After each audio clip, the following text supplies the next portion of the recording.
Em nome do Pai, e do Filho e do Espírito Santo. Amém. Querida irmã, paz do Cristo restaura habita em vossos corações. Salve Maria Santíssima. Hoje é dia 27 de outubro de 2020. Estamos na terça-feira da 30ª semana do tempo comum. Textos bíblicos para hoje. Primeira leitura, Carta de São Paulo aos Efésios, capítulo 5, versos 21 ao 33. Paulo vai dizer assim que este mistério é grande e eu o interpreto em relação a Cristo e à Igreja. Paulo se refere ao sacramento do matrimônio. Com o salmista, vamos rezar o Salmo 127. Felizes todos que respeitam o Senhor. Repetindo, felizes todos que respeitam o Senhor. Escutemos com atenção o texto do Santo Evangelho de São Lucas, capítulo 13, versos 18 a 21. Naquele tempo, Jesus dizia: aqui é semelhante o reino de Deus. E com que poderei compará-lo? Ele é como a semente de mostarda que um homem pega e atira no seu jardim. A semente cresce, torna-se uma grande árvore, e as aves do céu fazem ninhos nos seus ramos. Jesus disse ainda: com que poderei ainda comparar o reino de Deus?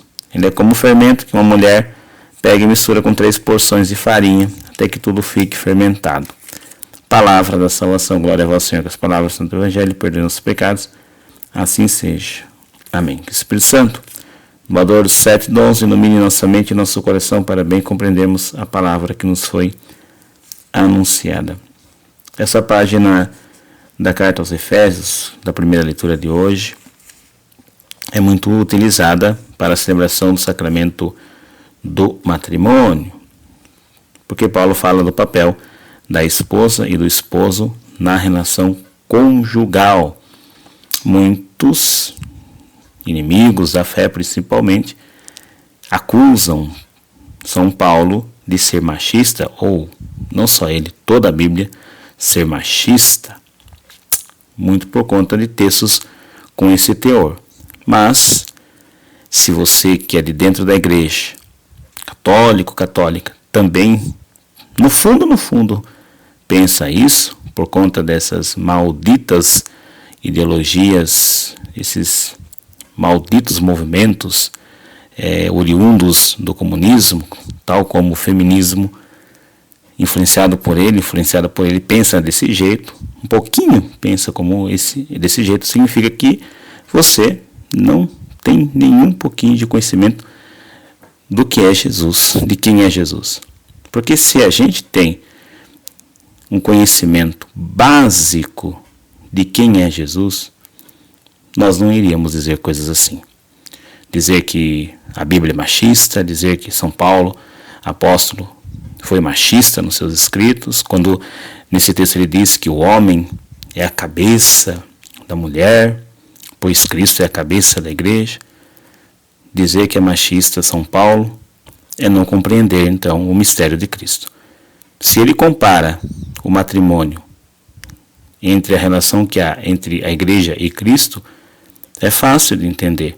Quando ele diz que o homem é a cabeça da mulher, assim como Cristo é a cabeça da igreja, significa que o homem, ele deve ser aquele que vai à frente, aquele que é o guia, aquele que é a luz para a mulher, que ajuda a mulher, aquele que toma a iniciativa de buscar a santidade, toma a iniciativa de rezar, toma a iniciativa de reunir a família para a oração. É o primeiro a buscar as virtudes, é o primeiro a buscar viver o perdão, o amor. Ele é o primeiro a dar o exemplo de uma vida cristã. Claro que se o homem, o marido, olha para esse texto e pensa que ele é a cabeça da mulher e por isso é mais importante, ele deve submeter a mulher como se fosse um tirano, também esse homem, também esse marido não entendeu nada sobre quem é Cristo. Não entendeu mesmo e precisa se converter logo, já, para ontem. Porque se Cristo é a cabeça da igreja, ele se doou pela igreja, morreu pela igreja, morreu pela humanidade, morreu pela nossa salvação, o marido, enquanto cabeça da mulher, cabeça da casa, tem que estar também disposto a entregar sua vida, se doar, abrindo mão dos seus próprios gostos e interesses, se doando pela salvação da sua casa, pela salvação dos seus filhos, pela salvação da sua esposa, doando sua vida. É muito profundo, não tem nada de machista esse texto de hoje. Aliás, falando de machismo, em comunismo, de feminismo, enfim, essas coisas todas que são movimentos contrários à fé cristã e inimigos da igreja. Temos visto nos últimos dias cenas terríveis de igrejas sendo queimadas, destruídas, saqueadas, imagens sagradas de Nossa Senhora, de Nosso Senhor Jesus Cristo dos Santos, vilipendiadas, quebradas, os inimigos da fé comemorando a queda de uma torre de uma igreja incendiada. Tudo isso, no primeiro momento, vai nos assustar, porque nós somos seres humanos e frágeis. Agora olha para o texto do Evangelho.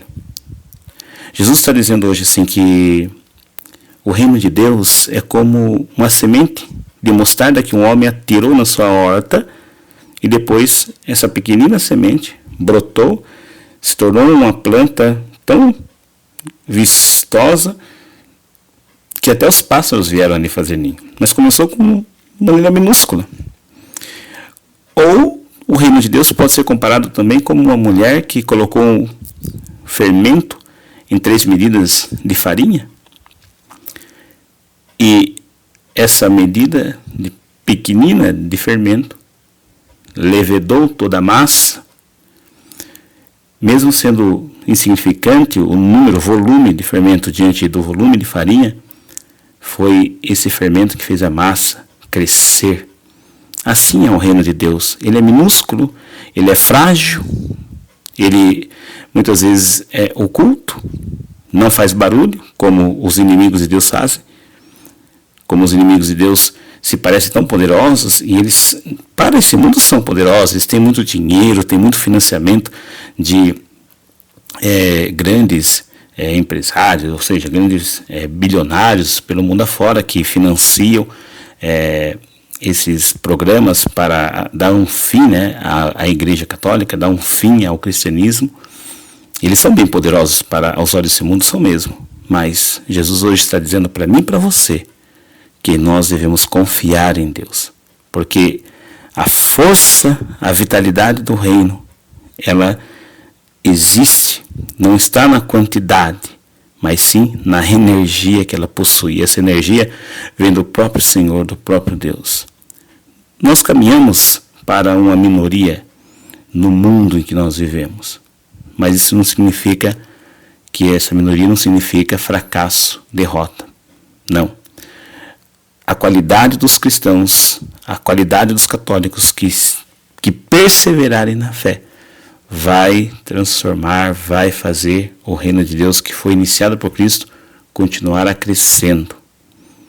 Mesmo que a quantidade para nós seja ainda pouca, mas a qualidade dos que abraçarem a fé será imensa e fará diferença na vida de tantas pessoas.